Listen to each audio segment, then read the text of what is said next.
Hello students, welcome to the lecture. स्वागत है आपका इस वीडियो में। मेरा नाम है विशाल तिवारी और आज हम लोग बात करने वाले हैं मोशन इन अ प्लेन के लेक्चर नंबर 5 की। इससे पहले वाले वीडियोस में हमने स्केलर और वेक्टर के बारे में काफ़ी बातें करी थी। देखा था कि वेक्टर का एडिशन कैसे होता है, सब्ट्रैक्शन कैसे होता है, डॉट प्रोडक्ट क्या होता है, क्रॉस प्रोडक्ट क्या होता है, किस तरीके से किसी वेक्टर का रेक्टेंगुलर कंपोनेंट निकालते हैं। आज के इस वीडियो में हम डिस्कस करने वाले हैं इस चैप्टर का सबसे इंपॉर्टेंट टॉपिक, जो कि है प्रोजेक्टाइल मोशन। इस चीज़ को ध्यान रखना, प्रोजेक्टाइल मोशन से जुड़ा क्वेश्चन, फिर वो चाहे आपके स्कूल लेवल पे हो या जेईई मेंस या फिर नीट वगैरह में, इन सब में पूछा जाता है। तो आराम से समझना, इस वीडियो को एंड तक देखना। सबसे पहले समझते हैं प्रोजेक्टाइल मोशन होता क्या है।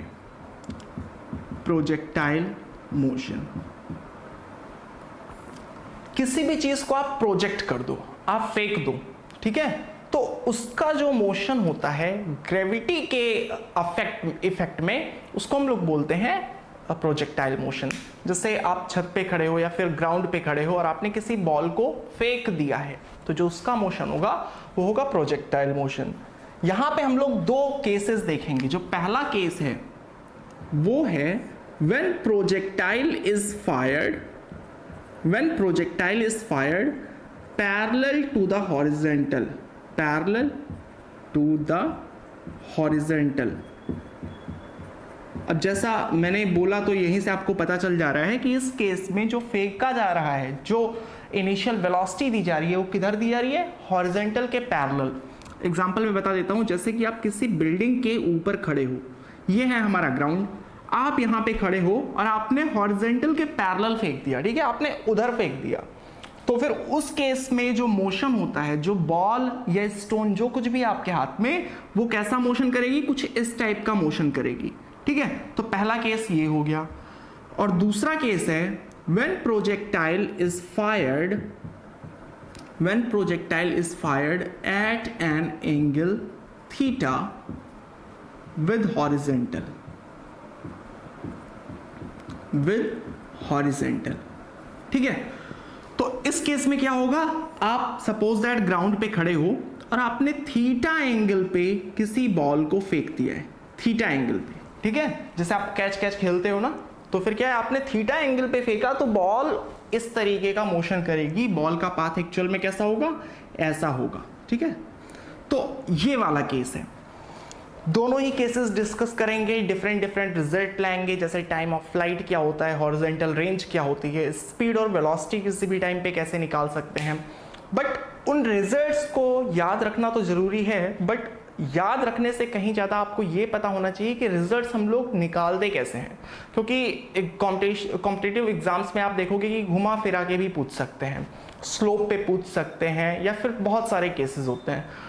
तो बेसिक कॉन्सेप्ट आपको समझना है कि किस तरीके से हम लोग अप्रोच करते हैं अगर इस टाइप के न्यूमेरिकल्स जो प्रोजेक्टाइल से जुड़े हुए हैं वो आते हैं, तो कैसे हमें अप्रोच करना है, ठीक है। आज की इस वीडियो में मैं इसकी बात करूंगा, projectile fired parallel to the horizontal, और अगले वीडियो में हम बात करेंगे when fired at an angle theta with the horizontal, ठीक है। सो चलो स्टार्ट करते हैं। और स्टार्ट में ही मैं आपको एक स्टेटमेंट बोलूंगा जिसे हमें पूरे चैप्टर में लेके चलना है। वो स्टेटमेंट बहुत सिंपल सा है। देखो, आप सपोज दैट दो डिफरेंट लैंग्वेजेस की पढ़ाई कर रहे हो, ठीक है, दो डिफरेंट जो कंप्लीटली इंडिपेंडेंट है। जैसे मान लो कि इंग्लिश है और स्पेनिश है, ठीक है, इंग्लिश और स्पेनिश। तो क्या है कि आप इंग्लिश में जितनी ज़्यादा मेहनत करोगे, आप 8-10 घंटे पढ़ रहे हो, चैप्टर्स पढ़ रहे हो, प्रैक्टिस कर रहे हो, तो उससे जो इंप्रूवमेंट होगा या फिर उसमें जो मार्क्स आएंगे वो तो बढ़ जाएंगे, 100 में 90-95 आ जाएंगे। बट ऐसा नहीं है कि आप इंग्लिश पढ़ो, स्पेनिश को थोड़ा सा भी टाइम ना दो तो इसमें 0 ही आएंगे, या फिर इसमें भी बहुत कम आएंगे, भले आप एक सब्जेक्ट पे कितना भी ज़्यादा करो। इसमें कौन सी नई बात है, ये हम सभी को पता है, ठीक है। तो कहने का मतलब, एक सब्जेक्ट में आप जो मेहनत कर रहे हो वो उसी पर्टिकुलर सब्जेक्ट में आपके मार्क्स को इंक्रीज करेगा। ये चीज हम सभी को समझ आती है। यही चीज यहां भी लागू होगा। हम पढ़ रहे हैं chapter motion in a plane. Motion in a plane का मतलब क्या होता है? 2 डायमेंशनल मोशन। और 2 डायमेंशनल मोशन को मैंने बताया था कैसा मोशन होता है? ऐसा मोशन जिसमें बॉडी 2 एक्सिस के अबाउट मूव कर रही हो, ठीक है।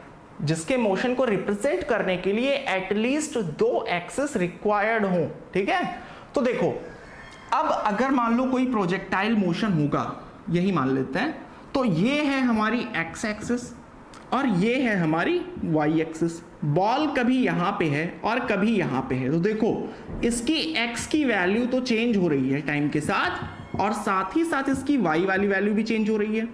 वाई पहले यहां पे कम था और यहां पे वाई ज्यादा था। तो मेरे कहने का मतलब क्या है उस सब्जेक्ट वाले एग्जांपल से, किसी एक्सिस के अबाउट जो डिस्प्लेसमेंट होगा वो उसी एक्सिस की वेलोसिटी और एक्सेलरेशन पे डिपेंड करेगा। ठीक है, यानी कि एक्स एक्सिस के अलोंग जो डिस्प्लेसमेंट होगा वो सिर्फ और सिर्फ इस बात पे डिपेंड करेगा कि एक्स एक्सिस के अलोंग कितनी वेलोसिटी और कितना एक्सेलरेशन है, वाई का कोई लेना देना नहीं होगा। या इसी तरीके से वाई में कितना डिस्प्लेसमेंट है, अगर वाई के डिस्प्लेसमेंट की बात कर रहे तो एक्स में कितनी भी वेलोसिटी हो, कितना भी एक्सेलरेशन हो, उससे कोई फर्क नहीं पड़ेगा। यही वो छोटी सी बात है जो आपको पकड़ के रखनी है। ठीक है, अगर इतनी सी बात समझ आ गई तो फिर आगे कोई प्रॉब्लम नहीं होगी, क्योंकि इस चीज का यूज हम लोग बहुत ज्यादा करेंगे। चलो अब स्टार्ट करते हैं अपने टॉपिक को। प्रोजेक्टाइल का जो पहला केस है, when projectile is fired, when projectile is fired parallel to the horizontal, parallel to the horizontal।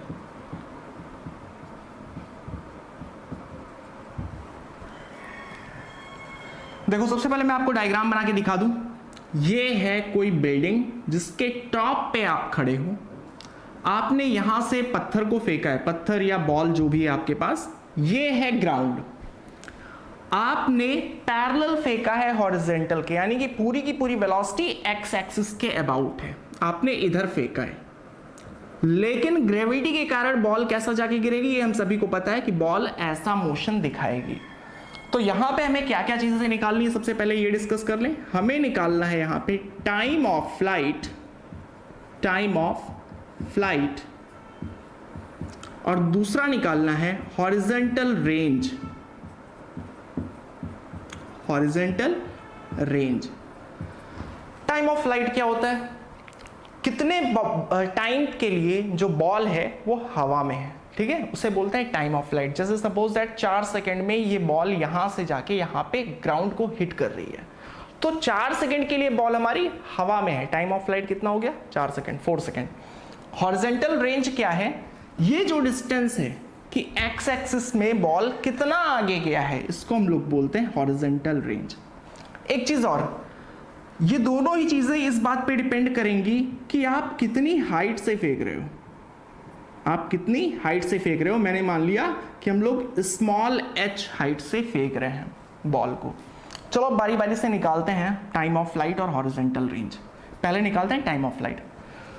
अब एक चीज यहां पे आपको इमेजिन करनी पड़ेगी, जब हम लोग 2 डायमेंशनल मोशन को सॉल्व करते हैं, यानी कि मोशन इन अ प्लेन, कोई बॉडी अगर 2 एक्सिस के अबाउट मूव कर रही है, तो हमें ये विजुलाइज करना पड़ता है किसी एक पर्टिकुलर एक्सिस के अबाउट मोशन कैसा हो रहा। नहीं मतलब समझ आया तो यहां पे समझो। सपोज दैट आप ये मान लो कि इधर से बहुत ज्यादा रोशनी आ रही थी, ठीक है, लाइट इधर से बहुत आ रही है, और यहां पे एक लगा है सफेद पर्दा, एक वाइट स्क्रीन लगी हुई है, और इधर से लाइट बहुत ज्यादा आ रही है। तो अभी बॉल यहां पे है तो इसकी परछाई भी इससे चिपकी हुई होगी जस्ट। बॉल जब यहां पे पहुंचेगी तो फिर उस टाइम पे उसका शैडो कहां बनेगा, यहां पे बनेगा परछाई, ठीक है। जब बॉल यहां पे पहुंची तो उस टाइम पे उसका शैडो यहां पे, और जब बॉल यहां पहुंची है तो उस टाइम पे उसकी परछाई यहां बन रही है। इतनी चीज क्लियर। हम लोग क्या कर रहे हैं, हम लोग ये जो मोशन हो रहा है, ये जो मोशन हो रहा है, इसके वाई एक्सिस को देख रहे हैं, ठीक है। इस मोशन को हम लोग तोड़ के देखेंगे टुकड़ों में। एक बार वाई एक्सिस के अबाउट देखेंगे, जब हमें कोई चीज वाई के अबाउट निकालनी होगी तो वाई एक्सिस के अबाउट देखेंगे, जब हमें कोई चीज एक्स एक्सिस के अबाउट निकालनी होगी तो उसको इमेजिन करेंगे। तो हमें ये बात समझ आ रही है कि बॉल ऐसे मूव कर रही है, तो उसका जो शैडो है, जो परछाई है, वो कैसी मूव करेगी, ऐसे मूव करेगी। अब एक बात तो हमें ये समझ आती है कि बॉल जब यहां पे पहुंचेगी तो उस टाइम पे परछाई यहां बन रही होगी, ठीक है, इसमें तो किसी को कोई डाउट नहीं। भाई लाइट इधर से आ रही है तो इसकी परछाई भी इधर ही बनेगी ना, और जब बॉल यहां पे है तो इसकी परछाई जस्ट इसके पीछे होगी। तो हमसे पूछा गया है टाइम ऑफ फ्लाइट, यानी बॉल कितने टाइम के लिए हवा में है। बॉल यहां से यहां तक पहुंचने में जो टाइम लगा है वही तो है ना, उतने ही टाइम के लिए बॉल हवा में है। तो देखो हम बोलेंगे कि शैडो को यहां से यहां तक पहुंचने में जो टाइम लगता है, शैडो को, परछाई को यहां से यहां तक पहुंचने में जो टाइम लगता है वही टाइम, उसी टाइम में बॉल यहां से यहां पहुंच जाती है, क्योंकि शैडो यहां तभी पहुंचेगा जब बॉल यहां पहुंच चुकी होगी। ठीक है, ये चीज समझ आ गई हमें। तो अब हमें क्या करना है, हमें सिंपली निकाल लेना है कि शैडो कितने टाइम में यहां से यहां तक पहुंचेगी, सिर्फ यही चीज हमको निकाल लेनी है। अब देखो यहां पे मैं एक्सिस भी बना देता हूं, ये है हमारा एक्स एक्सिस और ये है हमारा वाई एक्सिस। जहां से हम लोग फेंक रहे हैं उसको मान ले रहे हैं ओरिजिन। तो देखो आपने सारी की सारी वेलोसिटी एक्स एक्सिस के अबाउट दी है। किधर दिया है आपने, हॉरिजॉन्टल के पैरेलल दिया है। क्या वाई एक्सिस के अबाउट कोई वेलोसिटी है? अगर आप नीचे फेंक रहे होते, अगर आप बॉल को ऐसे फेंक रहे होते, तो उस केस में हम लोग बोलते कि इधर भी वेलोसिटी होगी, इधर भी वेलोसिटी होगी। कंपोनेंट करना हमने सीखा था ना, ठीक है, कि अगर ये वेक्टर आर है और ये वाला एंगल अगर थीटा है तो ये होता है आर कॉस थीटा, और ये वाला एंगल होता है सॉरी ये वाला कंपोनेंट आर कॉस थीटा और ये वाला component R sine theta. But इस केस में अगर आप देखो तो वेलोसिटी क्या है, ये जो वेक्टर है आर, वेलोसिटी इधर ही है और ये है एक्स एक्सिस। सो उस केस में ये वाला component R cos theta, so R cos 0, और ये वाला कंपोनेंट आर साइन 0, और आर यहां पर क्या है, वेलोसिटी है। सो पूरी की पूरी u cos 0 कितना हो जाएगा, u हो जाएगा, और u sin 0, sin 0 की वैल्यू 0 होती है तो ये 0 आ जाएगा। सिंपल भाषा में अगर बोले तो आप यूं समझ लो कि आपने पूरी वेलोसिटी एक्स एक्सिस के अबाउट दी है। वो तो ग्रेविटी का शुक्र है कि उसको नीचे खींच ले रही है, नहीं तो वाई एक्सिस में बॉल मूव ही ना करती। मैंने चीज बोला था ना कि किसी भी एक्सिस के अबाउट जो डिस्प्लेसमेंट होगा वो सिर्फ और सिर्फ इस बात पे डिपेंड करेगा कि उस एक्सिस के अबाउट वेलोसिटी और एक्सेलरेशन कितना है। ठीक है, तो ये चीज समझ आती है। अगर ग्रेविटी ना होती तो ये बॉल सीधी चली जाती, एक्स तो बढ़ता चला जाता बट वाई में कोई चेंज ना आता। ये चीज समझ आती है हमें। तो फिर हमें पता है कि भाई y के अलोंग कोई वेलोसिटी नहीं है, यानी कि uy कितना है, मैं h को थोड़ा पीछे बना ले रहा हूं, हाइट है इसकी h, जो uy है uy कितना है, यानी कि इनिशियल, u रिप्रेजेंट कर रहा है इनिशियल वेलोसिटी को, initial velocity along y axis ये 0 है, और initial velocity along x axis वो कितना है, u के इक्वल है। ठीक है, अब अगर इतनी चीज आगे समझ में आ गई हो तो हम आगे बढ़ते हैं। आई होप समझ आ गया होगा आपको। देखो आप, हमें पता है कि हमें टाइम ऑफ फ्लाइट निकालना है, और टाइम ऑफ फ्लाइट उतना ही होगा जितने टाइम में ये परछाई यहां से यहां पहुंच जा रही है। तो हमें निकालना है शैडो के यहां से यहां तक पहुंचने का टाइम। हमें निकालना है टाइम, दिया क्या क्या है हमारे पास, हमारे पास हाइट है, मतलब ये डिस्प्लेसमेंट, शैडो हमारी यहां से यहां तक पहुंची मतलब इतना डिस्प्लेसमेंट है, सो डिस्प्लेसमेंट हमें पता है। एक्सेलरेशन, कोई भी चीज जो फ्री फॉल कर रही है उस पर एक ही फोर्स लगता है, ग्रेविटेशनल फोर्स, एयर का ड्रैग वगैरह हम लोग अभी निगलेक्ट कर रहे हैं। सो जी लग रहा है, जी लगेगा हमारा डाउनवर्ड डायरेक्शन में, और इसके अलावा क्या है, चलो एक्सेलरेशन भी हो गया जी, और इनिशियल वेलोसिटी हमें पता है। इन चारों को, ये इक्वेशन मैं कैसे निकालता हूं ये भी समझ लेना। जो चीजें आपको निकालनी है, जैसे कि टाइम आपको निकालना है तो मैंने टाइम लिख लिया, और जो चीजें आपको दी गई हैं उसको लिख लो। जो चीजें निकालनी है उसको लिखो, और जो चीजें दी गई हैं उसको लिखो, और देखो कि उन सबको मिला के कौन सा इक्वेशन बन रहा। तो अगर मैं बोलूं तो बनेगा s equal to u t plus half a t square. ये सब कुछ किस एक्सिस के अबाउट हम लोग अप्लाई कर रहे हैं, अलोंग वाई एक्सिस।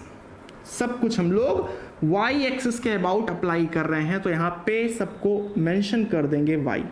एक चीज याद रखना, टाइम के आगे कभी भी एक्सेस मत लिखना, क्योंकि टाइम किसी एक्सेस के अबाउट होता ही नहीं है, टाइम तो फ्री है, ठीक है, हर एक्सेस के लिए टाइम जो होगा वो सेम ही होगा। सो यहां तक बात समझ आ गई। अब हमें पता है कि वैल्यूज पुट करने के लिए साइन का ध्यान रखना बहुत जरूरी है, ठीक है। जैसे ऑप्टिक्स जब हमने क्लास 10th में पढ़ा था तो वहां पे भी साइन सिंबल जो होता है पॉजिटिव रखना है, नेगेटिव रखना है, इसका बहुत ध्यान रखना पड़ता है। यहां भी आपसे गलती नहीं होनी चाहिए। तो चलो सबसे पहले मान लेते हैं कि डाउनवर्ड डायरेक्शन पॉजिटिव है, अपवर्ड डायरेक्शन नेगेटिव है। आप कुछ भी मानोगे आपका सही आएगा, आप चाहो तो ऊपर पॉजिटिव मान लो, नीचे नेगेटिव मान लो, मैं भी वो भी करके दिखा दूंगा। अभी के लिए मैंने मान लिया है कि डाउनवर्ड पॉजिटिव है और अपवर्ड नेगेटिव है। तो देखो चलो वैल्यूज को पुट करते हैं। Displacement s equal to u t plus half a t square. Displacement कितना है, देखो डिस्प्लेसमेंट नीचे की तरफ हुआ है, तो फिर इसको मैं बोलूंगा नीचे वाली डायरेक्शन प्लस में है। सो डिस्प्लेसमेंट होगा हमारा h। इनिशियल वेलोसिटी कितनी है, ये तो 0 है, सारी की सारी वेलोसिटी तो x को दे दी गई, पैरेलल दे दी गई, ठीक है। टाइम को हम लोग t लिख लेते हैं, प्लस हाफ। एक्सेलरेशन कितना होगा, एक्सेलरेशन डाउनवर्ड डायरेक्शन में है, तो अगेन डाउनवर्ड डायरेक्शन में है तो प्लस में पुट करेंगे, यानी कि g और t स्क्वायर। यहां से अगर आप वैल्यू निकालो तो कितना आएगा, हाफ g t स्क्वायर, और 2 ऊपर आएगा, g नीचे जाएगा, यानी कि t square equal to 2h by g. I hope कि आपको दिख रहा होगा। और यहां से जो t की वैल्यू आ गई वो आ गई under root 2h by g, ठीक है। चलो मुझसे अगर कोई बोले कि ये आपने कैसे गलत मान लिया, वैसे एक चीज बता दूं, आप किधर भी मान सकते हो, पॉजिटिव या नेगेटिव, वो आपके ऊपर है, बट जो आप मानो उसी को पकड़ के रखो और सारी वैल्यूज उसी के अकॉर्डिंग आपको पुट करनी है। कोई बोलता है कि ऊपर तो पॉजिटिव होता है और नीचे नेगेटिव, तो चलो मैं वो भी करके दिखा देता हूं कि अगर ऊपर आप पॉजिटिव मानते हो नीचे नेगेटिव, तो क्या होगा, नीचे डिस्प्लेसमेंट हो रहा है तो h हमारा माइनस में हो जाएगा। इनिशियल वेलोसिटी तो अभी भी 0 है, 0 ही रहेगी, और एक्सेलरेशन इस केस में नीचे है तो नीचे वाली डायरेक्शन इस केस में माइनस में है, तो यहाँ पे माइनस आ जाएगा, तो माइनस जब बाहर आएगा तो माइनस हो गया, यानी यहाँ भी माइनस, यहाँ भी minus, again minus minus cancel out हो जाएंगे, तो फिर तो भी हमें यही चीज मिलेगी और टाइम ऑफ फ्लाइट इतना आ गया। आई होप कि यहाँ तक आपको समझ आ गया होगा। अब बात करते हैं हॉरिजॉन्टल रेंज की, कि रेंज क्या होगा। एक चीज आपको समझनी जरूरी है, अगर आप देखो फिजिक्स को बहुत ज्यादा ऐसे एक्सप्रेशंस ध्यान देके मत चलो, आपको थोड़ा फील करना आना चाहिए, आपको समझ आना चाहिए कि हाँ अगर ऐसा हो रहा हो तो क्या होगा। हम लोग तो पत्थर उत्थर फेंकते ही रहते हैं, तो इतना तो हम लोगों को पता है ना पत्थर तो बॉल, ठीक है, मारने के लिए पत्थर और खेलने के लिए बॉल। तो जब बॉल वॉल फेंकते हैं तो हमें पता है कि एक्चुअल में कैसा मोशन होता है, और परछाई वगैरह तो पता ही है ना कि किस तरीके से बनती है। एक चीज आप समझना, हॉरिजॉन्टल रेंज किस एक्सिस के अबाउट है। देखो हॉरिजॉन्टल रेंज ये है, मतलब इस एक्सिस के अबाउट है, एक्स एक्सिस के अबाउट है। तो अब की बार हमें निकालना है, जो भी लगाएंगे वो किस एक्सिस के अबाउट लगाएंगे, along x axis, along x axis. अब की बार आप लाइट को ऊपर से मारो, ऊपर से मारो नीचे से मारो कोई दिक्कत नहीं, बस समझ आना चाहिए। आप लाइट को ऊपर से मार रहे हो और नीचे यहां पे लगा है एक सफेद पर्दा, स्क्रीन लगी हुई है। अब देखो जब बॉल यहां पे थी तो शैडो परछाई उसकी कहां बनेगी, जाहिर सी बात है यहां बनेगी, सूरज सीधे ऊपर है। जब बॉल यहां पे है तो परछाई यहां बनी, और जब बॉल यहां है तो परछाई यहां, और जब बॉल यहां है तो परछाई यहीं पे बनेगी। एक चीज समझना कि यहां से यहां तक जब बॉल पहुंचा था तो शैडो यहां से यहां आ गया था, जब हम लोग लाइट इधर से मार रहे थे तो टाइम कितना निकला था, इतना निकला था, यानी यही टाइम है बॉल के यहां से यहां तक पहुंचने का, ठीक है, यही है हमारा टाइम ऑफ फ्लाइट। और इसी टाइम के लिए तो बॉल आगे बढ़ रही है ना, देखो बॉल यहां से यहां तक पहुंचा है, यानी कि शैडो जो इस एक्सिस के अबाउट जो शैडो है, जो परछाई है, वो यहां से यहां पहुंच गई, यानी कि उतने ही टाइम में आगे बढ़ रही है परछाई, ठीक है। तो कहने का मतलब टाइम सेम है, सेम टाइम के लिए ही एक्स में मोशन हो रहा है, सेम टाइम के लिए वाई में मोशन हो रहा है। सो अब हमें एक्स एक्सिस के अबाउट लगाना है। देखो क्या क्या चीजें दी हुई हैं, सबसे पहले क्या निकालना है मैं उसे लिख ले रहा हूं। हमें रेंज निकालना है, सिंपली बोले तो डिस्प्लेसमेंट निकालना है। दिया क्या क्या गया है, वेलोसिटी दी गई है, एक्सेलरेशन तो जीरो होता है क्योंकि अगर मैं देखो इस मार्कर को अगर मैं छोड़ूं तो ये मार्कर डायरेक्टली नीचे की तरफ जाएगा, हॉरिजॉन्टल में कोई मोशन नहीं होगा क्योंकि हॉरिजॉन्टल में कोई फोर्स लग ही नहीं रहा है। सो एक्सेलरेशन जीरो होगा, जीरो है इसका मतलब दिया गया है। टाइम हमें पता है, सो इन चारों को मिला के कौन सी इक्वेशन बनती है, again s equal to u t plus half a t square. सब कुछ लगाना है x एक्सिस के अबाउट, तो चलो लगा दो। x एक्सिस के अबाउट जो डिस्प्लेसमेंट हो रहा है उसको हम यहां पे लिख रहे हैं r। वेलोसिटी कितनी है, सारी वेलोसिटी u x यानी x एक्सिस के अबाउट ही दी गई थी, सो u, और टाइम है हमारा under root 2h by g plus half, acceleration है zero, t square. So zero से मल्टीप्लाई होगा, अगर वैल्यू यहां पे पुट भी कर देते तो भी ओवरऑल जीरो आ जाता है। यहां से रेंज की वैल्यू कितनी आ गई, u under root 2h by g. ठीक है, आई होप यहां तक आपको समझ आ गया होगा। तो रेंज हमारा निकल आया है u under root 2h by g. एक चीज आप ध्यान से देखना, रेंज में u है बट टाइम ऑफ फ्लाइट में कहीं भी u नहीं है, मतलब no role of u, no role of u। u का कोई इंपॉर्टेंस नहीं है टाइम ऑफ फ्लाइट में। टाइम ऑफ फ्लाइट में किसका इंपॉर्टेंस है, हाइट का रोल जरूर है, हाइट पे तो डिपेंड कर रही है time of flight, but u पे डिपेंड नहीं कर रहा है। आप 100 मीटर ऊपर खड़े होके किसी भी बॉडी को आप चाहे जितनी तेजी से फेंको, चाहो तो आप ऐसे सिंपली छोड़ दो तो जितने टाइम में वो ग्राउंड को हिट करेगी, और चाहे आप पूरी ताकत लगा के फेंक दो तो भी वो ग्राउंड को उतने ही टाइम में हिट करेगी। ठीक है, ये चीज आप समझ सकते हो। क्यों, ग्राउंड को हिट करना मतलब कितना नीचे जाना, नीचे कितनी देर में पहुंच रही है, नीचे कितनी देर में पहुंच रही है, ये तो y एक्सिस के अबाउट है ना, y एक्सिस के अबाउट डिस्प्लेसमेंट हो रहा है। सो ये वाला टाइम, नीचे जाने का टाइम, इस बात पे डिपेंड नहीं करेगा कि हॉरिजॉन्टल में कितनी वेलोसिटी दी गई है। दोनों इंडिपेंडेंट है ना, क्योंकि शैडो नीचे किसके अकॉर्डिंग मूव करेगा, इनिशियल वेलोसिटी जो y के अलोंग होगी और इनिशियल एक्सेलरेशन तो कांस्टेंट है ना जी। तो कहने का मतलब यह है कि आप x में कुछ भी वेलोसिटी दे दो, y में डिस्प्लेसमेंट कितने टाइम में कितना होगा उसका u से कोई लेना देना नहीं है इस केस में। ठीक है, तो चाहो तो आप किसी ऐसे कई क्वेश्चंस भी आते हैं, आप समझ लेना यहाँ पे कि आप एक बिल्डिंग के टॉप पे खड़े हो, आप और आपका दोस्त, आपने एक पत्थर को छोड़ा और जैसे ही आपने उस पत्थर को छोड़ा आपके दोस्त ने एक बंदूक से फायर किया। किधर फायर किया, इधर फायर किया। तो एक हाथ से तो आपने बंदूक चलाया और दूसरे हाथ से आपने पत्थर को छोड़ा, तो जाहिर सी बात है कि जो बुलेट होगी वो काफी दूर तक जाएगी, बट अगर 4 सेकंड में वो पत्थर ग्राउंड को हिट करेगा तो 4 सेकंड में वो बुलेट भी ग्राउंड को हिट कर जाएगी, भले ही वो बहुत दूर जाके हिट करेगी।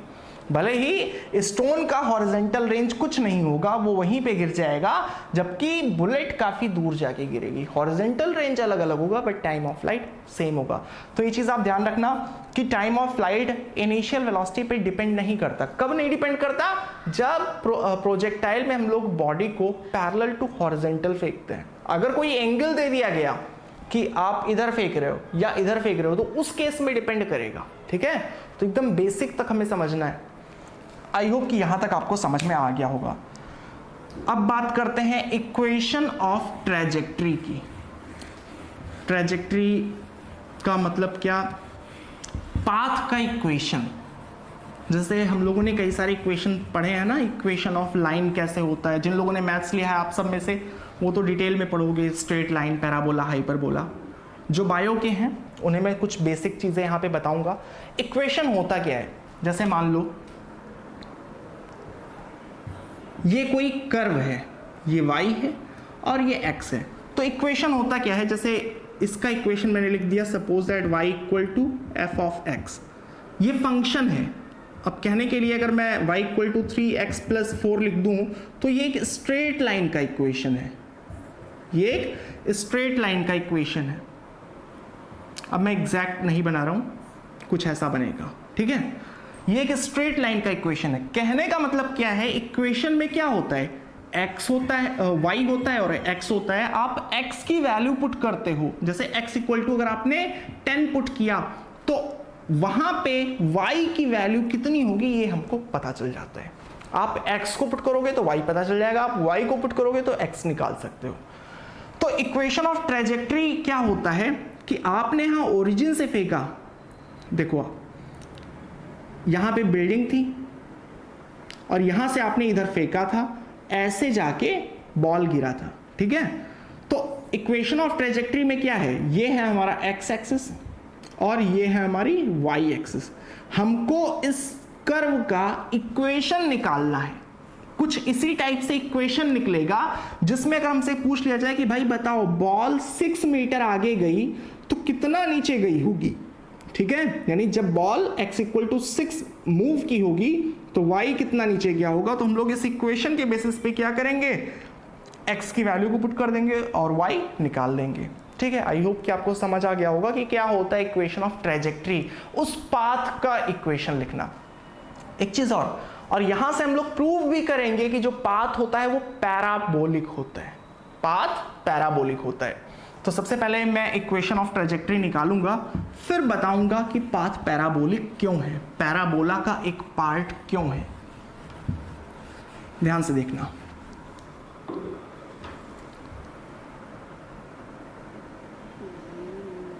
ये बिल्डिंग का टॉप था, मैं पूरा बिल्डिंग नहीं बनाऊंगा ताकि मैं इसको एक्सिस के रूप में रिप्रेजेंट कर सकूं। यहां से हमने बॉल को एक्स एक्सिस के अलोंग फेंका था, कितनी ताकत से, मतलब कितनी वेलोसिटी से, u वेलोसिटी से। ये है हमारी x एक्सिस और इसको मैं बना दे रहा हूं y एक्सिस, ठीक है। ये x एक्सिस है, ये y एक्सिस है। हमने बॉल को ऐसे फेंका था, ये ओरिजिन है, बॉल कुछ ऐसे मूव की थी, अब ग्राउंड था पिछले केस में, यहां पे आके हिट कर गया। हमको इस कर्व का इक्वेशन लिखना है, यानी किसी भी टाइम पे आपको x दिया जाए तो आप उस टाइम पे y बता सकते हो। देखो हम मान लेते हैं कि किसी टाइम पे बॉल यहां पहुंचे, किसी भी टाइम पे, चलो थोड़ा नीचे मानता हूं ताकि आपको क्लियर दिखाई पड़े, यहां पे पहुंचा है बॉल। तो देखो उस टाइम पे जो हॉरिजॉन्टल में डिस्प्लेसमेंट हुआ, जो x एक्सिस के अलोंग डिस्प्लेसमेंट हो रहा है, उसको मैं रिप्रेजेंट कर दे रहा हूं x से, और जो वर्टिकल में डिस्प्लेसमेंट हुआ है उसको रिप्रेजेंट कर देता हूं y से, ठीक है। जो हॉरिजॉन्टल में डिस्प्लेसमेंट उसको x से और जो वर्टिकल में डिस्प्लेसमेंट हुआ है उसको हम लोग y से रिप्रेजेंट कर देते हैं। अब देखो आप along x axis, along x axis, सबसे पहले हम लोगों को ये निकाल लेना चाहिए कि टाइम कितना लगेगा, x में इतना डिस्प्लेस होने में कितना टाइम लगेगा। फॉर्मूला क्या होता है, s equal to u t plus half a t square होता है ना, s equal to u t plus half a t square. सब कुछ हमने x एक्सिस के अबाउट लगा दिया। हमें एक बात तो पता ही है कि भाई x एक्सिस के अबाउट कोई एक्सेलरेशन है नहीं, किसी भी बॉडी को आप छोड़ोगे तो वो डायरेक्ट नीचे जाएगी, ना कि किसी डायरेक्शन में, डायरेक्ट नीचे जाएगी क्योंकि सिर्फ g लगता है। ये चीजें हम सभी को पता है। तो एक्सेलरेशन तो x एक्सिस के अबाउट 0 है और इनिशियल वेलोसिटी x एक्सिस के अबाउट u है, क्योंकि पूरी वेलोसिटी x एक्सिस के अबाउट दी गई है। तो कहने का मतलब डिस्प्लेसमेंट किसी टाइम में कितना हो रहा है, x हो रहा है। सो डिस्प्लेसमेंट है x, वेलोसिटी है u और टाइम t मान लेते हैं, प्लस हाफ, एक्सेलरेशन है 0, t स्क्वायर, ये पूरी क्वांटिटी हो जाएगी 0। अब x equal to u t, यहां से क्या आ गया, t equal to x by u, ठीक है। इतने टाइम में बॉडी हॉरिजॉन्टल में कितना डिस्प्लेस हुई है, x डिस्प्लेस हुई है। एक चीज आप समझना, बॉडी यहां पहुंची है, हॉरिजॉन्टल में x डिस्प्लेसमेंट हुआ है, उतने ही टाइम में y भी तो डिस्प्लेस हो रहा है, ठीक है। अब की बार क्या करना है, सब कुछ हमें y एक्सिस के अबाउट देखना है। सिंपली बोले तो इधर से लाइट आ रही है, इस वाले केस में लाइट इधर से आ रही थी या इधर से आ रही थी, आप कुछ भी मान सकते हो। तो हमारा रिजल्ट ये निकला, इस केस में लाइट इधर से आएगी। तो देखो जब बॉडी यहां पे है तो शैडो यहां बनेगा, परछाई यहां बनेगी, जब बॉडी यहां तो परछाई यहां, और जब बॉडी यहां तो परछाई यहां। तो इतना डिस्प्लेस हो रहा है, y डिस्प्लेस हो रहा है। तो अब की बार हम लोग लगाएंगे along y axis. Upward direction कौन सा है? अब की बार यहां पे हम लोग मान ले रहे हैं अपवर्ड डायरेक्शन पॉजिटिव और डाउनवर्ड डायरेक्शन नेगेटिव। ऐसा क्यों कर रहा हूं? क्योंकि मैंने ये साइन कन्वेंशन बनाया ना, एक्सेस हमने बनाया एक्स और वाई, तो हमारी आदत सी पड़ी है कि भाई इधर पॉजिटिव एक्स, इधर नेगेटिव एक्स, इधर पॉजिटिव वाई, इधर नेगेटिव वाई। तो वही चीज मैं लेके चल रहा हूं कि इधर प्लस में है और इधर माइनस में। So displacement y। अच्छा एक चीज और, यहां पे मैं डिस्प्लेसमेंट को सिंपली y ही पुट करूंगा, मैं माइनस y नहीं पुट करूंगा, वो अपने आप माइनस हो जाएगा जब वैल्यू पुट करेंगे, ठीक है। सो अलोंग y एक्सिस, अभी आपको समझ आएगा कि मैं क्या कहना चाह रहा हूं। Along y axis s equal to ut plus half a t square. Initial velocity y के अलोंग तो कुछ थी ही नहीं, जीरो थी, सब कुछ हम y एक्सिस के अबाउट निकाल रहे हैं। सो डिस्प्लेसमेंट y एक्सिस में कितना हुआ है? y हुआ है। इनिशियल वेलोसिटी कुछ थी नहीं, प्लस हाफ एक्सेलरेशन कितना है? एक्सेलरेशन डाउनवर्ड डायरेक्शन में है और कितना है? g है। सो डाउनवर्ड है तो किस साइन के साथ रखा जाएगा? माइनस साइन के साथ। Minus g t square. t की वैल्यू कितनी है? x by u। अब आप ये मत बोलना कि यहाँ पे मैंने t की वैल्यू नहीं रखी, हम सभी को पता है कि अगर रख भी देंगे तो क्या बिगाड़ लेगा, जीरो से मल्टीप्लाई होके जीरो ही हो जाना है, ठीक है। सो y इक्वल टू, यहाँ पे माइनस साइन आगे आ जाएगा, g by two x square by you square. इसको मैं थोड़ा सा चेंज करके लिखूंगा, y इक्वल टू, चेंज मतलब क्या, सिर्फ इसको पीछे लेके ब्रैकेट में कर दूंगा, ये हो गया minus g by two you square x square. ये निकल आया है इक्वेशन। अच्छा मैं क्या बोल रहा था कि मैं y को नेगेटिव में नहीं रखूंगा, मेरे कहने का मतलब ये था कि आपसे अगर पूछ ले कि बताओ x इक्वल टू 10 है तो y की वैल्यू कितनी है, x इक्वल टू 10 है तो y की वैल्यू कितनी है, तो आप क्या करोगे, x की वैल्यू को आप 10 पुट करोगे, 10 10 सा 100 हो जाएगा, g की वैल्यू 10 मान लेते हैं, ठीक है। सो g की वैल्यू 10 और u हमारा पॉजिटिव में है, 30 मीटर पर सेकेंड, 40 मीटर पर सेकेंड जो भी हो। सो ये भी पॉजिटिव, ये भी पॉजिटिव, ये भी पॉजिटिव, इन सबको सॉल्व करेंगे तो एक पॉजिटिव वैल्यू आएगी, मान लो 1000। सो y इक्वल टू माइनस 1000, ठीक है। तो वो माइनस साइन अपने आप में ही इंडिकेट कर रहा है कि बॉल एक्चुअल में नीचे जा रही है, y की वैल्यू माइनस 1000 आएगी, ठीक है। तो यही मैं कहना चाह रहा था कि यहां पे हम लोगों ने y लिया है और उसके बाद ये जो एक्सप्रेशन मिला है, यहां पे जब आप सॉल्व करना चाहोगे तो y माइनस में आएगा, ठीक है। इतनी चीज क्लियर, ये हमारा आ गया इक्वेशन ऑफ ट्रेजेक्ट्री। इसको आप ध्यान रखना, अगर आपको दिख रहा हो तो बहुत अच्छी बात है, ना दिख रहा हो तो मैं बोल रहा हूं आप कॉपी कर लेना, इक्वेशन ऑफ ट्रेजेक्ट्री। अब मैंने बोला था कि ये पैराबोलिक होता है, क्वेश्चन भी पूछा जाता है कि prove that path of a projectile is parabolic in nature, यानी कि किसी भी प्रोजेक्टाइल का जो पाथ होता है वो पैराबोला का एक पार्ट होता है। इसको कैसे प्रूव करेंगे, तो ये समझने के लिए हमें पता तो होना चाहिए कि भाई पैराबोला होता क्या है। थोड़ा सा पैराबोला के बारे में आपको बता के फिर कंपेयर कराऊंगा, हालांकि जब एग्जाम में आएगा तो यहां तक आप सॉल्व करने के बाद आप लिख दोगे hence path of a projectile is parabolic in nature is proved, ठीक है।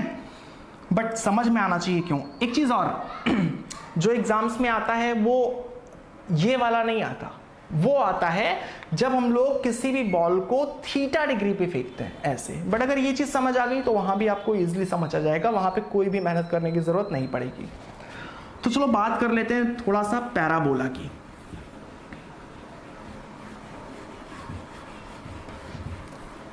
पैराबोला का जो जनरल इक्वेशन होता है, जैसे मैंने लिखा y square equal to 4ax, तो इसका जो ग्राफ बनता है y square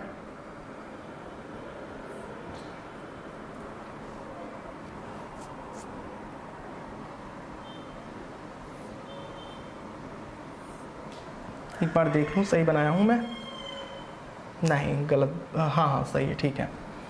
y square equal to 4ax, तो ऐसा ग्राफ बनेगा। अगर मैंने बना दिया Y square equal to -4ax, तो उस केस में जो ग्राफ बनेगा, ये x एक्सिस है, ये y एक्सिस है, ये x, ये y, तो ग्राफ सिर्फ और सिर्फ चेंज हो जाता है। ठीक है, ये है पैराबोला। बट हमारा ग्राफ कैसा बन रहा है? ऐसा बन रहा है। तो चलो उसकी बात भी कर लेते हैं। अगर कोई इस तरीके का ग्राफ है कि x square equal to 4ay, x square equal to 4ay, a क्या है? कोई नंबर है। तो उस केस में जो ग्राफ बनेगा वो इस टाइप से बनेगा। ठीक है, अगर ग्राफ है x square equal to -4ay, तो ग्राफ डाउनवर्ड डायरेक्शन में बनेगा, मतलब जो इसका मुंह है वो नीचे की तरफ खुलेगा। जब ये पॉजिटिव है तो ऊपर की तरफ खुल रहा है, और जब नेगेटिव है जो इसका माउथ है वो नीचे की तरफ खुलेगा। अब हमको थोड़ा बहुत मिलता मिलता लगने लगा, अब हमको दिखाई पड़ रहा है। एक चीज यहां से आप देख लेना, 4a नंबर है, यानी कि पूरी क्वांटिटी एक नंबर है।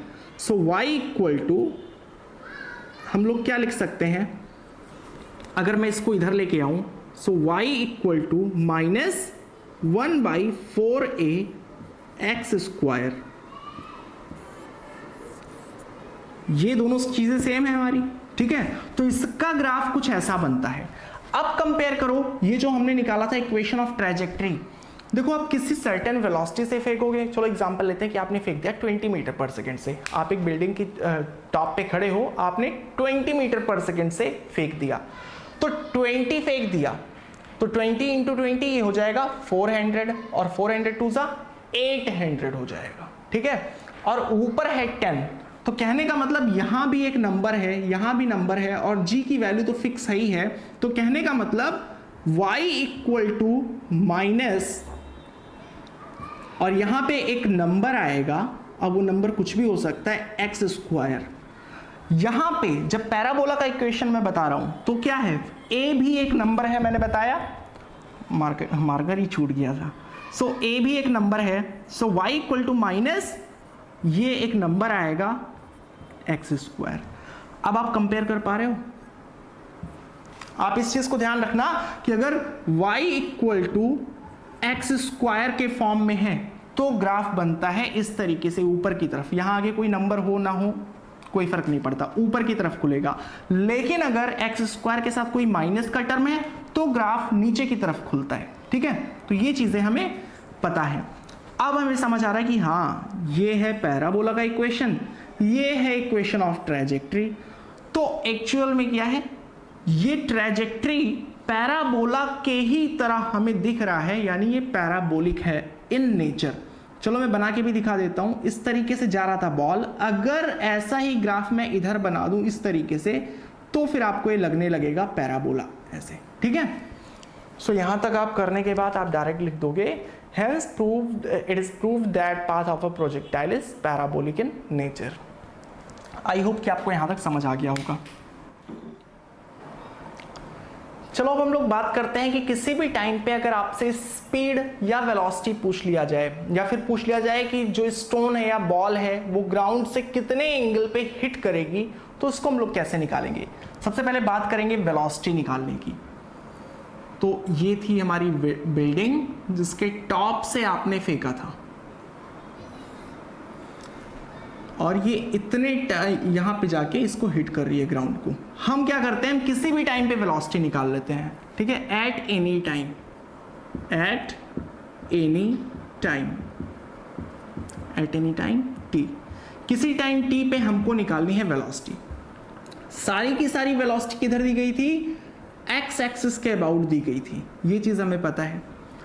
तो y एक्सिस के अलोंग जो वेलोसिटी बढ़ रही होगी वो किसके चलते बढ़ रही होगी, y एक्सिस के अबाउट एक्सेलरेशन से। ये चीज मैंने बोला था ना कि किसी एक एक्सिस के अबाउट जो चेंज आ रहा है वो उसी एक्सिस के पैरामीटर्स पे डिपेंड करेगा। y एक्सिस के अलोंग जो वेलोसिटी बढ़ रही है वो सिर्फ और सिर्फ इस बात पे डिपेंड करेगी कि y एक्सिस के अलोंग एक्सेलरेशन कितना है, x से कोई लेना देना नहीं है। या x एक्सिस के अलोंग वेलोसिटी कितनी है या कितनी बढ़ गई है वो इस बात पे डिपेंड करेगा कि एक्स एक्सिस के अलॉन्ग एक्सेलरेशन कितना है। अब देखो, जब हमने फेंका था उस टाइम पे अगर मैं वेलोसिटी को लिखूं तो कैसे लिखूंगा, velocity equal to u i cap. इसका मतलब क्या है कि वेलोसिटी वेक्टर कितना है, मैग्नीट्यूड u है और डायरेक्शन i कैप है, मतलब x एक्सिस के अबाउट है। ये चीज हमें समझ आती है।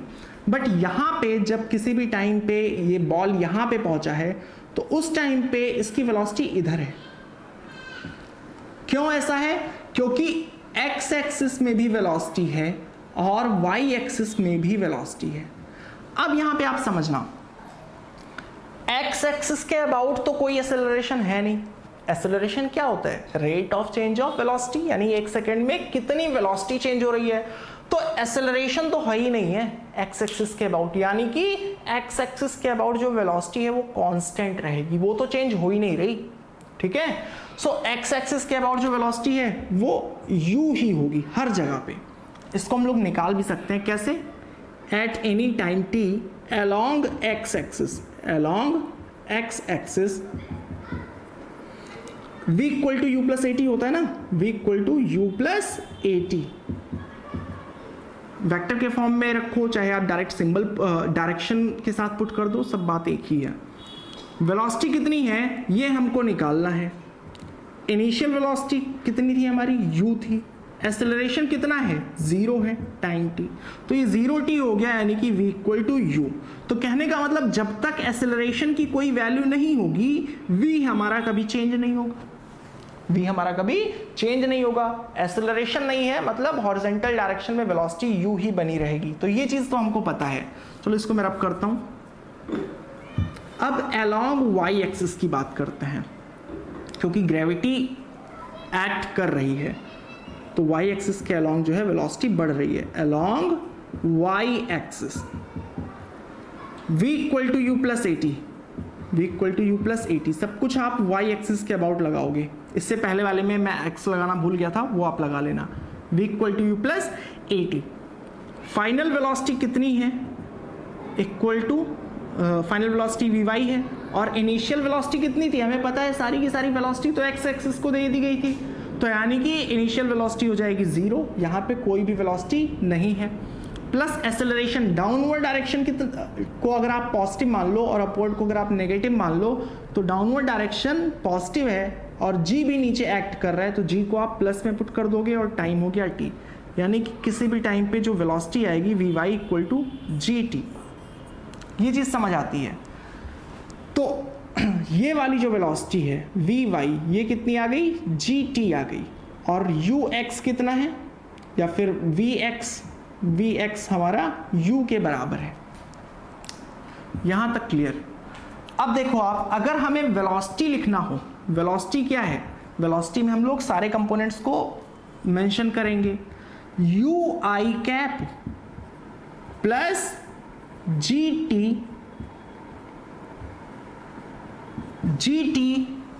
अब आप ध्यान से देखना, यहां पे जब मैं कैप लगाऊंगा जे कैप, तो वो मैं माइनस के साथ लगाऊंगा, माइनस जे कैप। क्यों, क्योंकि देखो आप gt नीचे की तरफ है, मतलब इसका डायरेक्शन डाउनवर्ड डायरेक्शन में है, सो माइनस जे कैप। कहने का मतलब क्या है, अगर मैं इसको वर्ड्स में डिफाइन करूं तो मेरे कहने का मतलब यह है कि I में तो u वेलोसिटी है, u मीटर पर सेकेंड, जो भी आपने फेंका है 30, 40, 50 जो भी है, सो I में तो 30 मीटर पर सेकेंड है, बट माइनस जे में नीचे की तरफ कितनी है, gt है। ये चीज हमने निकाल लिया। चलो यहां तक बात क्लियर। ये आ गया हमारा velocity equal to ui minus gt j cap. ठीक है, अब अगर हमसे कोई पूछ ले कि बताओ ये हॉरिजॉन्टल के साथ कितना एंगल बना रही है, हॉरिजॉन्टल के साथ कितना एंगल बना रही है, तो अगर मैं इसके पैरेलल एक लाइन ड्रॉ करूं, आई होप कि आपको ये दिख रहा होगा। चलो मैं इसको बड़ा करके बना देता हूं, वेक्टर v, ये था u और ये था हमारा gt। तो हॉरिजॉन्टल के साथ कितना एंगल बन रहा था, यानी कि ये वाला एंगल हमसे पूछा जा रहा है। ये वाला एंगल, ठीक है। सो आप ध्यान से देखो, जितना एंगल ये है उतना ही एंगल ये होगा। तो अगर एंगल हमसे पूछा जाए तो क्या करेंगे, आप इसको यहां पे उठा के रख दो। अब इस ट्रायंगल में अगर आप tan थीटा को लो, tan थीटा, तो tan थीटा क्या होता है, perpendicular upon base, perpendicular upon base. So perpendicular हमारा कितना है, परपेंडिकुलर है GT, परपेंडिकुलर है GT, या फिर हम लोग सिंपली क्या लिख सकते हैं, GT क्या था, Vy था, वेलोसिटी अलोंग y एक्सिस, और u क्या था, Vx, ये था u। So velocity along y axis upon velocity along x axis, यही है tan थीटा, और Vy की वैल्यू हमारी आती है GT और Vx की वैल्यू है u, यानी कि tan theta equal to GT by u। ये चीज आ गई। क्या बात कर रहा हूं मैं, कई बार सोचते हो कि समझ ही नहीं आ रहा है। चलो मैं एग्जांपल देके समझाता हूं एक, वहां से आपको थोड़ा ज्यादा क्लियर होगा। देखो एक्सप्रेशंस हमें नहीं समझ आते, ये चीज़ मैं फेल कर चुका हूँ कई बार। अगर आप लिखते जाओ और सिर्फ कॉन्सेप्ट समझाते जाओ तो नहीं समझ आता। एग्जांपल से देखते हैं। बहुत ऊंची बिल्डिंग से आपने एक स्टोन को फेंका है, सपोज दैट 40 मीटर पर सेकेंड से, ठीक है, 40 मीटर पर सेकेंड से आपने इधर फेंका है, पैरेलल टू एक्स एक्सिस आपने फेंका है, और यहां पे क्वेश्चन में पूछा जा रहा है कि find velocity, find velocity after 3 second, 3 second बाद वेलोसिटी बताओ। दूसरी चीज पूछी जा रही है फाइंड स्पीड। स्पीड और वेलोसिटी में क्या अंतर होता है हमें पता है ना, स्पीड में सिर्फ मैग्नीट्यूड होता है और वेलोसिटी में मैग्नीट्यूड के साथ साथ डायरेक्शन भी होता है। So find speed after 3 second, और एंगल भी पूछा जा रहा है कि फाइंड एंगल विद हॉरिजॉन्टल। ये तीनों ही चीजें मैं आपको निकाल के दिखा रहा हूं, उसके बाद आपको कोई डाउट नहीं बचेगा। जब फेंका गया था तो सारी की सारी वेलोसिटी एक्स एक्सिस के अबाउट दी गई थी, बट 3 सेकेंड बाद बॉल यहां कहीं पे पहुंचा होगा, तो ये है वेलोसिटी इस टाइम की। इनिशियल वेलोसिटी तो अभी भी कितनी होगी, 40 ही होगी, यानी कि ux कितना होगा, 40। मैंने बोला था ना कि x एक्सिस के अलावा कोई एक्सेलरेशन है नहीं, बट u नहीं लिखेंगे, यहां पे v लिखेंगे, vx 40 और vy कितना होगा, ये चीज हमको निकालना पड़ेगा। सो फॉर्मूले से मैंने बताया था ना कि कितना आता है, ये gt आता है। आप निकाल भी सकते हो अलोंग y एक्सिस करके, along y axis v equal to u plus 80 होता है, v equal to u plus 80, सब कुछ आप y एक्सिस के अबाउट लगाओगे। Initial velocity along y axis ये तो 0 है, ठीक है, और एक्सेलरेशन कितना है, अगर ये वाली डायरेक्शन आप पॉजिटिव मानते हो तो g नीचे की तरफ एक्ट कर रहा है, सो g की वैल्यू 10 ले लेते हैं, और टाइम कितना है, 3 है। सो vy की वैल्यू आ जाती है 30 मीटर पर सेकेंड, ठीक है। सो vy की वैल्यू आ गई 30, 40 मीटर पर सेकेंड है vx और 30 मीटर पर सेकेंड है vy। अब अगर हमें यहां पे वेलोसिटी लिखनी होती, ठीक है, जैसे फाइंड वेलोसिटी आफ्टर 3 सेकेंड, तो हम लोग लिखेंगे वेक्टर v, क्योंकि वेलोसिटी में डायरेक्शन का इंक्लूड होना बहुत जरूरी है। तो vector v equal to 40i cap minus 30j cap, ऐसे लिखेंगे ना, 40i cap plus 30 minus j cap. ये लिखने के बाद हम लोगों ने ये किया था, फिर से मैं समझा दे रहा हूं। i इसका मतलब है i कैप के अलोंग x एक्सिस के अलोंग 40 मीटर पर सेकेंड, और माइनस j के अलोंग मतलब डाउनवर्ड डायरेक्शन में माइनस j के अलोंग 30 मीटर पर सेकेंड, और उसके बाद माइनस साइन बाहर आता है और ये बन जाता है हमारा इक्वेशन। ये है हमारी वेलोसिटी।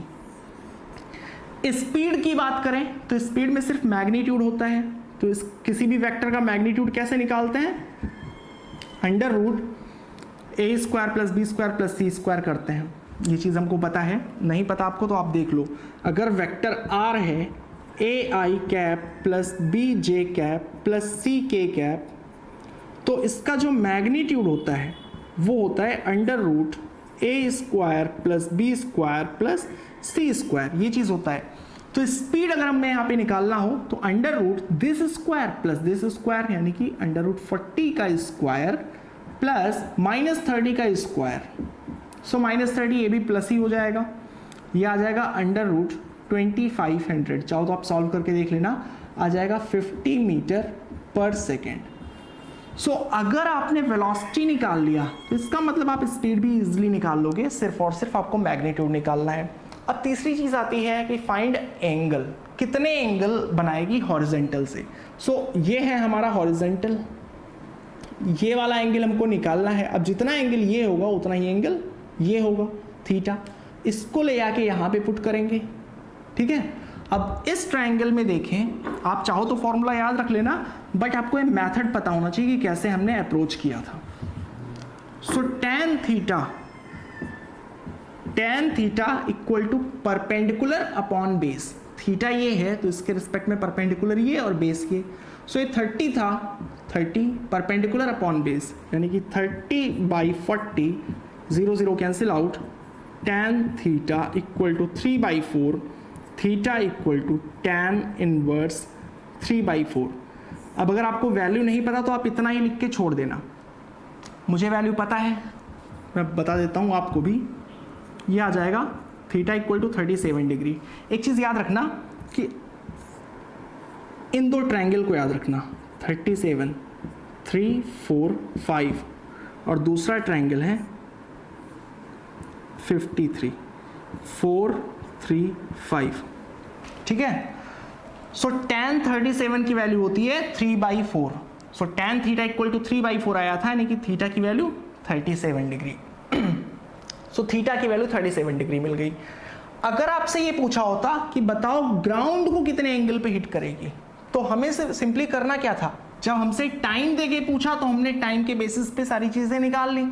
बट अगर हमसे पूछ लिया जाए बताओ ग्राउंड को कितने एंगल पे हिट करेगी, या जब ग्राउंड को हिट करेगी तब स्पीड या वेलोसिटी कितनी होगी, तो हम लोगों को सबसे पहले क्या निकाल लेना है, टाइम ऑफ फ्लाइट निकाल लेना है। क्योंकि हमें पता है ना कि अगर 10 सेकेंड में ये हिट करेगी तो 10 सेकेंड की वेलोसिटी निकाल लो पहले, 10 सेकेंड की फिर स्पीड निकाल लो, जब वेलोसिटी निकल गई तो स्पीड भी मिल जाएगी, और फिर उसी टाइम के लिए tan थीटा की वैल्यू निकाल के और वहां से थीटा हम लोग निकाल लेंगे, ठीक है। सो आई होप कि आपको समझ आ गया होगा। हो सकता है थोड़ा बहुत कंफ्यूजिंग लगा हो, थोड़ी बहुत आप प्रैक्टिस करोगे तो समझ आ जाएगा। अगले वीडियो में हम लोग देखेंगे कि जब किसी भी बॉल को या किसी भी ऑब्जेक्ट को थीटा डिग्री पे प्रोजेक्ट किया जाता है, ग्राउंड पे थीटा डिग्री पे प्रोजेक्ट करते हैं, तो फिर उसे हम लोग कैसे सॉल्व करते हैं। मेथड आपको आना चाहिए किस तरीके से अप्रोच करते हैं। सो अगर आपको वीडियो पसंद आया हो तो वीडियो को लाइक कर देना, चैनल को सब्सक्राइब कर देना, और मिलेंगे आपसे अगले वीडियो में। तब तक के लिए बाय बाय।